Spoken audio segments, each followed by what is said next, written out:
ما در کنار دختر موسی نشستیم. ما در کنار دختر موسی نشستیم. عمریست محو او به تماشا نشسته ایم. قم سال هاست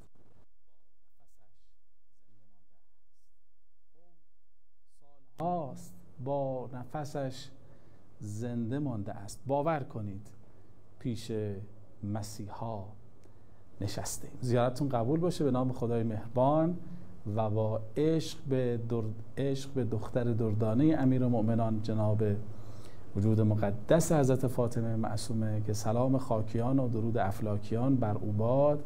به شما سلام میکنیم اهالی با صفای شبکه قرآن. خیلی خوش آمدید به آستان ملک پاسبان حضرت فاطمه معصومه. زیارتتون قبول باشه. چه دلهایی که از آغاز این برنامه روانه این صحن و سرای با صفا نمیشه و پروبال نمیزنه و خدا رو شکر که سفره یاد خدا در جوار این دختر بزرگوار حیدر کرار پهن شده. خیلی ممنونم که با ما همراه هستید. یاد خدا پیش روی شماست و دانای راز این بزم معرفت و بصیرت ما استاد عزیزم جناب دکتر حاج ابوالقاسم هستن که پیش روی شما بهشون عرض سلام، خوش آمد و البته عرض تسلیت ایام ماه سفر دارم. آقا سلام علیکم، خیلی خوش اومدید. علیکم السلام و رحمت الله. بسم الله الرحمن الرحیم.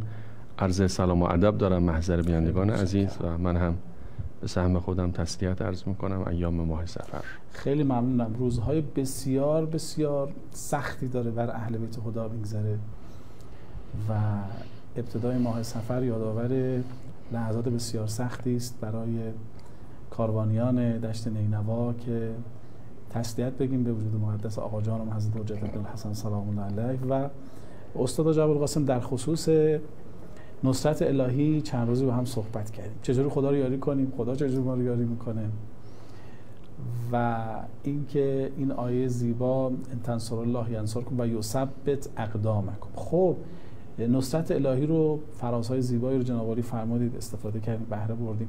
خب این ثبات قدم ما که در این آیه شریف آمده به چه ترتیب میشه و اصلا ثبات قدم یعنی چی؟ بسم الله. بله، عرض کنم که آیه 7 سوره مبارکه محمد صلی الله علیه و آله و سلم هست که چند روزی توفیق داریم مهمان این آیه نورانی هستیم و سر سفره این آیه نشستیم و بینندگان عزیز هم به حمدالله متنعم هستند. یا ایها الذین آمنوا ان تنصروا الله ینصرکم. سوره مبارکه محمد آیه 7. ای مؤمنین اگر خدا را یاری کنید خدا شما را یاری میکند و یثبت اقدامکم. در ادامه میفرماید دومین ثمره و بهره ای که خدای متعال در سایه نصرت شما عطا میکند این است که به شما ثبات قدم میدهد و یثبت اقدامکم. ثبات قدم به این معناست که انسان پایش در مسیر نلغزد. ببینید آدمی که مسیر رو داره میره گاهی یه پا جلو میذاره یه پا عقب، دچار تردید، دودلی، بروم نروم، یأس ناامیدی. یه اصطلاحی ما داریم میگن بعضیا تو مسیر از قطار انقلاب پیاده شدن. این اصطلاحی است که تو انقلاب ما این اصطلاح رایجی است. یعنی توی مسیر حرکتی که داشتن میرفتن ثبات قدم یا ثبات قدم نداشتن، استوار نبودن.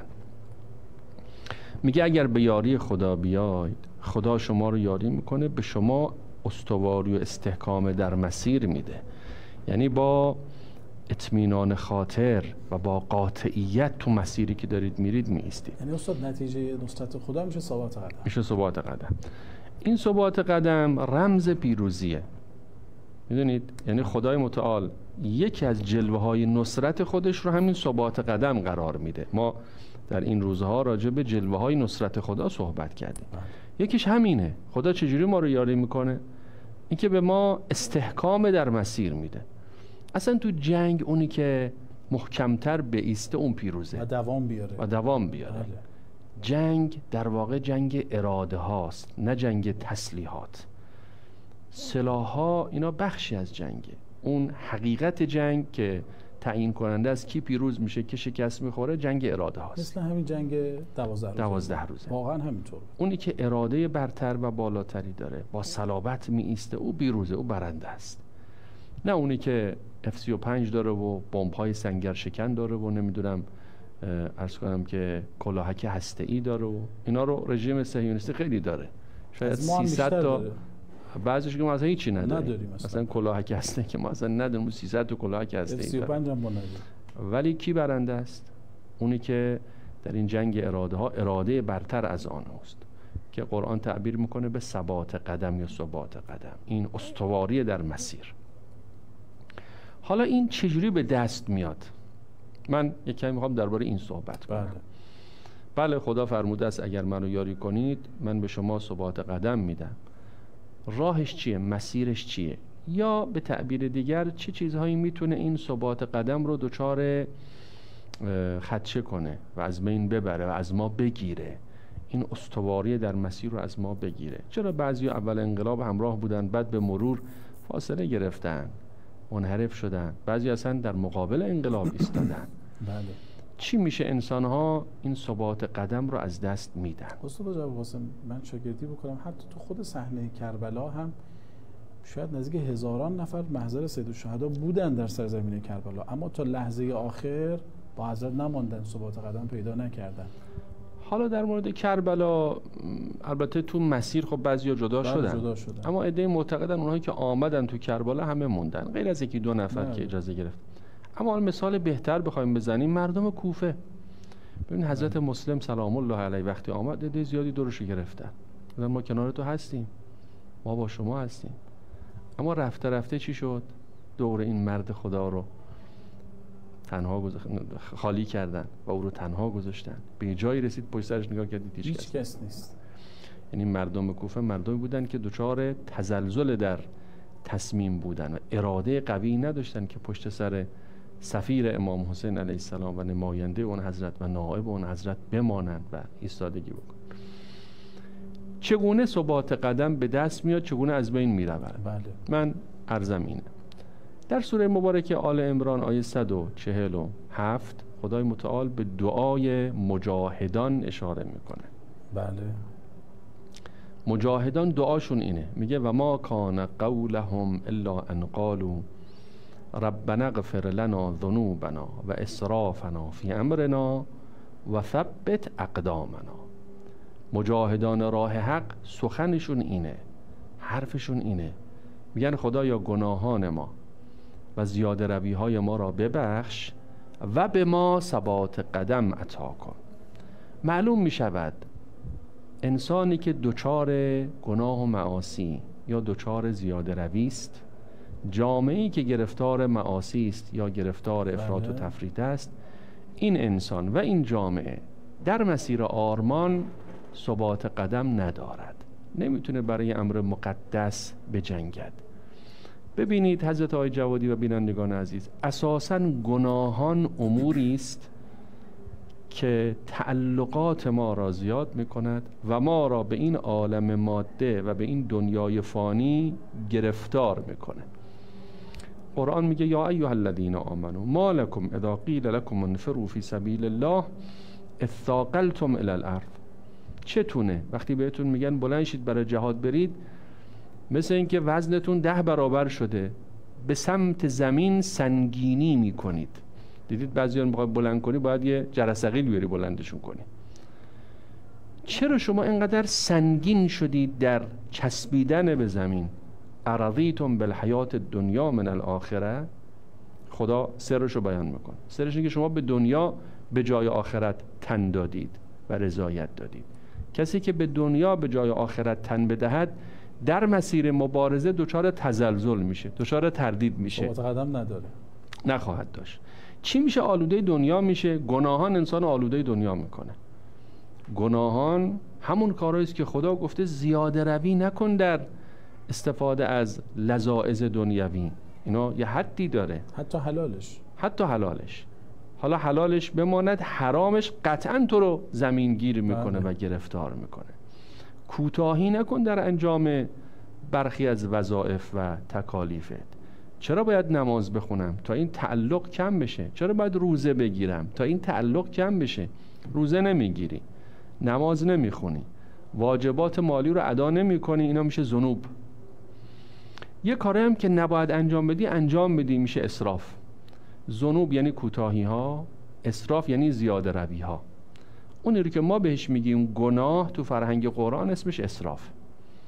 اونی که ما بهش میگیم گناه، شراب میخوره، مرتکب فحشا میشه، عرض کنم که گرفتار دروغ و تهمت و غیبت و مال حرام و امثال اینها میشه. اینا اسراف، اینا زیاده روی است. اونجایی که انسان باید ترمز کنه ترمز نمیکنه.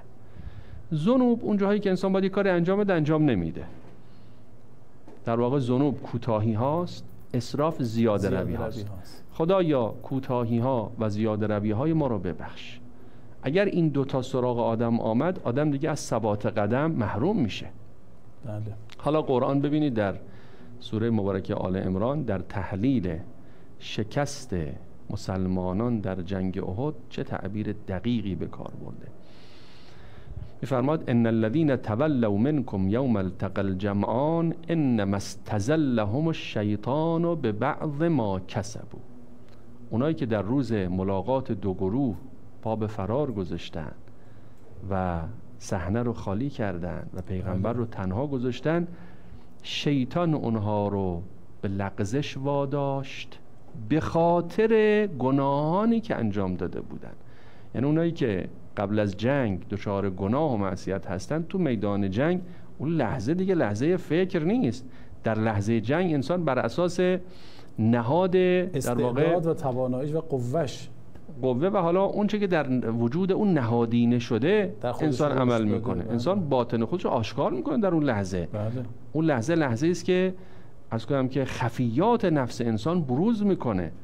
در اون لحظه دیگه شما نمیتونی بگی حالا سعی میکنم خوب بشه، قبلش باید خوب باشی. اون لحظه است که بر اساس اونچه که در گذشته زندگیت عمل کردی اونجا تصمیم خواهی گرفت. ولذا بفرماد اونهایی که میدان رو خالی کردن همونایی بودن که در طول زندگی اهل گناه و معصیت بودن. این گناهان و معاصی باعث می شود انسان در لحظه مواجهه با دشمن نتونه بماند و دچار تردید میشه، دچار دودلی میشه و دچار عقبگرد. پس اولین شرط رسیدن به ثبات قدم اینه که از گناه و معصیت انسان فاصله بگیره. بسیار خیلی خیلی متشکرم. صحبت از جنگ احد شد و عده‌ای که در جنگ احد فرار کردن. خب اونایی که فرار کردن به تعبیری از یاران و نزدیکان به ظاهر و به اصطلاح پیغمبر بودن. چرا فرار کردن؟ همین نکته‌ای که استاد فرمودن. اینها معاصی در دل و جانشون داشتن و خودشون رو رشد نداده بودن، تربیت نکرده بودن برای این صحنه ها و این معرکه ها و این لحظه های حساس. خیلی ممنونم. یاد خدا پیش روی شماست. حرم عمه جان فاطمه معصومه سلام الله علیها هستیم. اونایی که میخوان در موکب حضرت فاطمه معصومه مشارکت بکنن، عمود 1080 مسیر نجف کربلا عدد 22 رو به 301122 بفرستن که انشالله شما هم خادم حضرت فاطمه معصومه باشید و بمانید. یاد خدا رو ببینید. بفرمایید. ما زنده میکنیم در جوار حرم فاطمه معصومه سلام الله علیها. ممنونم که با ما همراه هستید. استاد جواد قاسم در خصوص عرض بکنم خدمت شما این آیه زیبا برای ما توضیحات بسیار خوب و دقیقی رو فرمودن. ادامه صحبتاشون رو با هم بشنویم که چطور میتونیم اهل ثبات قدم باشیم، در مسیر حق نلغزیم، محکم بایستیم و انشالله نصرت خدا هم شامل حال ما باشه. بفرمایید. بله، قرآن می‌فرماید ان تنصر الله ینصرکم و یثبت اقدامکم. عرض کردم در سوره آل عمران می‌فرماید دعای مجاهدین اینه: ربنا اغفر لنا ذنوبنا و اسرافنا فی امرنا و ثبت اقدامنا. جامعه‌ای که اهل گناه شد این جامعه دیگه نمیتونه مقابل دشمن بایسته. امام حسین علیه السلام روز عاشورا رو کردن به کوفیان، فرمودن که ویلکم ما علیکم ان تنصتوا الی، چرا گوش نمیدید به سخن من؟ حضرت حرف میزدن اینا هلهله میکردن. فرمود انما ادعوکم الی سبیل الرشاد، من دارم شما رو به راه هدایت راهنمون میشم. فمن اطاعنی کان من المرشدین. بعد فرمود فقط ملأت بطونکم من الحرام، بله. شکمهای شما از حرام پر شده است و طبع علی قلوبکم، بر دلهای شما مهر زده شده است. بله. شما نمیفهمید سخن من. جامعه‌ای که اهل گناه شد، جامعه‌ای که به حرام آلوده شد، این جامعه دیگه مقاومتش در برابر دشمن میشکند. مراقب باشیم، مردم عزیز مراقب باشند. ما به موازات پیشرفت در ابعاد نظامی به موازات تولید موشک‌های نقطه زن، به موازات تجهیزات پیشرفته دفاعی که باید روز به روز بیشتر هم بشه، باید نسبت به مستحکم کردن اراده مردم هم یک حرکت جدی بکنیم. اونم راهش اینه که زمینه گناه و معصیت رو در جامعه از بین ببریم. ببینید اینکه دشمن ما این اندازه تلاش میکنه، قریب به 120 شبکه ماهواره‌ای فارسی زبان دارن برای مردم ما زحمت میکشن، برنامه پخش میکنن. چرا اینقدر زحمت کشورهای مختلف؟ میدونید شما چقدر هزینه داره برنامه؟ اصلا مجانی پخش نمیکنن در هیچ کشوری در اروپا شبکه مجانی اینقدر هزینه داره، هم پخشش هم تولیدش. چقدر حقوق باید بدن به این پرسنل رو. مثلا فرض کنید انگلستان شبکه فارسی زبان زحمت کشیده برای مردم ما، چرا اینقدر دلسوز مردم ما شده؟ چند تا 40 تا از این شبکه ها فقط در حوزه سبک زندگی کار میکنن طبق آماری که هست. یعنی نظام خانواده رو به چالش بکشونن، عفت و حیا رو به لجن بکشونن، زن که ناموس در واقع عمود خیمه خانواده، عمود خانواده و در واقع مهمترین رکن تشکیل دهنده این عنصر جامعه ساز به شمار میره. چون خانواده اگر به هم ریخت جامعه به هم میریزه. بله. و خانواده محورش زنه. اون یهودی ملعون که چندین شبکه ماهواره‌ای راه انداخته و چند سال پیش از دنیا رفت، او گفته بود که اگر میخواهید بر جامعه ایرانی پیروز بشید، باید از ناحیه زنان وارد بشید و زنان رو باید فاسد بکنید. زن که فاسد شد، خانواده فاسد میشه. لذا خیلی باید مراقب باشن مردم ما. این تعالیم قرآن، تعالیم اسلام در حوزه عفاف، حجاب و مراقبت از عرض کنم که حریم خانواده، برای خاطر همینه که ما قدرت نرم اون از بین نره. پس این قدرت نرم ما، حجاب دختران و زنان ما، قدرتش از خیبرشکن‌ها خیلی بیشتره. خیلی بیشتره. عرض کردم اونی تو جنگ برنده میشه که اراده برتر داشته باشه و اون اراده برتر داره که آلوده به دنیا نشده باشه.